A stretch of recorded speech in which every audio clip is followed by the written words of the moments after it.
Hello peeps, and welcome to Sundays with Sparky. How's it going, my friends? How is it going? Sunday again. Oh no. These weeks just seem to fly by. I mean, it's July already. It's like, what the hell? July. This week we had another Big Deck Players Club podcast where we talked about the was that the first one? I feel like we've done more than that, but that was actually the first one. Yeah, it was the first one. Getting confused. Got so many things going on. That was the first one, first podcast, Hearthstone thing. And we had a look at the Tavern Brawl and just some general deck building stuff. We've got another one coming out tomorrow. I think that's why I was getting confused, thinking it was already out when actually it wasn't. But there you go. So we had that. We had the bloopers from an outtake stuff from the recent 3-star challenges on Wednesday. That was pretty fun. Some rather amusing stuff in that video, even if I do say so myself. And then on Friday we had Big Deck Player, where we spotlighted a priest deck unlike any I've ever played before, which was pretty cool. That's what's been going on the channel this week. I've started playing Assassin's Creed Black Flag for fun, just a little bit in my spare time. I'm quite enjoying it so far. I'm not really sure what's happened with the story. I feel like maybe I've left it too long since Assassin's Creed 3. I don't know, but I'm a bit confused to where things are in the storyline. The movies this week. This week I watched a film called Ride Along with Ice Cube and Kevin Hart. I'm not sure why. I thought this could be really funny. It was okay. It was like a buddy cop movie, but not really. It's okay. If you want some amusing... I mean, there are some amusing bits in it. Ice Cube is basically playing the same character that he normally plays in these kinds of movies. And Kevin Hart is playing the funny guy to Ice Cube's straight guy. And there's... Kevin Hart gets short jokes made at him again. It's like, come on now. Just because you've got Kevin Hart in the movie doesn't mean you have to make short jokes every single time. I imagine the new film that he's filming with The Rock, there will be short jokes in. I don't get it. I don't get why they can't write something interesting or funny instead of just going, short jokes.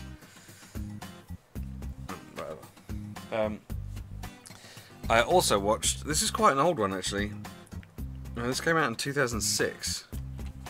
It's called The Last King of Scotland. It's got James McAvoy, Forrest Whitaker, Gillian Anderson, and Kerry Washington. And it's really good. Really good.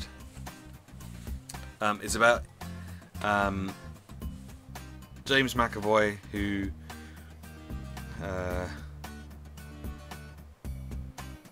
he finishes university and he's got his doctorate and he wants to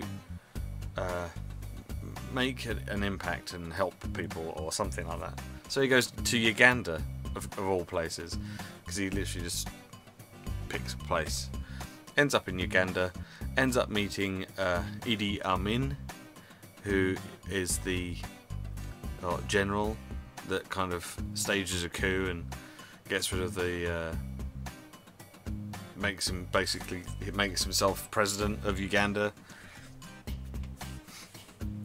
And it's about the relationship that they have together during that time, and it's all based on a true story as well, and it's quite scary how, well, I say scary, it's not like, ooh, scary, but scary as in, this guy is crazy. That's how scary it is. But Forrest Whitaker does an absolutely amazing job of that portrayal, and I was quite impressed at how good it was. Because I used to work around that sort of time. I used to work in a DVD retail shop thing, and I used to see it on the shelves all the time and just be like, at the time I think that was like one of the first films I'd ever heard of James McAvoy. I hadn't really heard of him until that came out, and even then I was like, Forrest Whitaker, James McAvoy, I don't really know who he is, I'll give it a miss. What a mistake, because it was amazing. And if you like kind of like political-ish, spy-ish thrillers, then you should definitely check that out, because it's really good, really good. I don't want to spoil it too much, but it's really good. So I went to the cinema this week and I went to see Terminator Genisys, and I kind of liked it. It was okay. It wasn't the best film I've ever seen, obviously. I think it was certainly better than Terminator 3, and I think in the most part it was probably better than Terminator Salvation as well. It was they kind of explored alternate timelines a little bit in the new one. Arnie does okay as the Terminator. Emilia Clarke does pretty well as Sarah Connor. I can't remember for the life of me the other two guys that are in it playing Kyle Reese and John Connor, but they did pretty good too. And all in all, it wasn't too bad. If it had been a movie that was separate from Terminators and it was just about these robots sent from the future and Terminator had never happened, it probably would have been quite good and people would have been more accepting of it. But I feel like because it's got the Terminator brand on it, people are expecting amazing things, because Terminator 1 was so good and it's kind of groundbreaking at the time that it came out, and Terminator 2, for a lot of people, myself included, it kind of made quite an impact on their childhood. So after Terminator 2 we all wanted something like Terminator 2 or even the first Terminator, and Terminator 3 didn't deliver at all, and Salvation most people don't even acknowledge because that was a bit weird. I don't even know what was going on with that. So I think people were expecting a lot from Terminator Genisys, and in that respect it didn't deliver. But if you go in with incredibly low expectations, then you'll probably come out thinking that it was actually okay. I'm not sure if that's a good thing or not.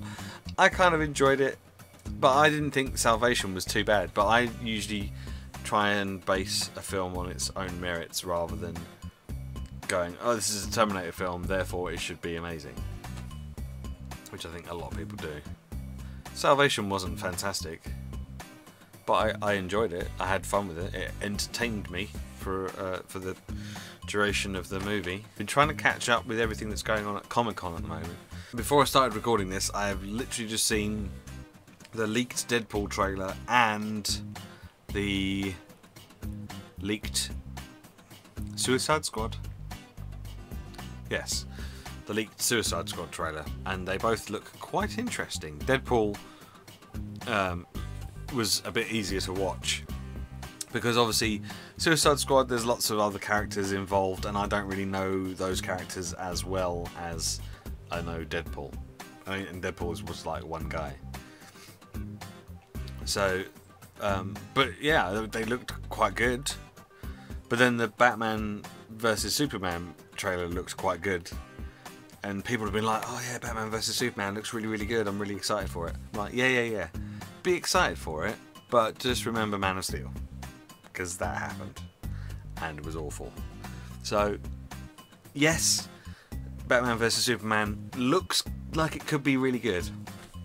But let's just rein in our expectations and our hopes and our excitedness. Or excitement, even. Because excitedness I don't think is a word. Our excitement just a little bit, just because Man of Steel. I feel like there was some other stuff as well.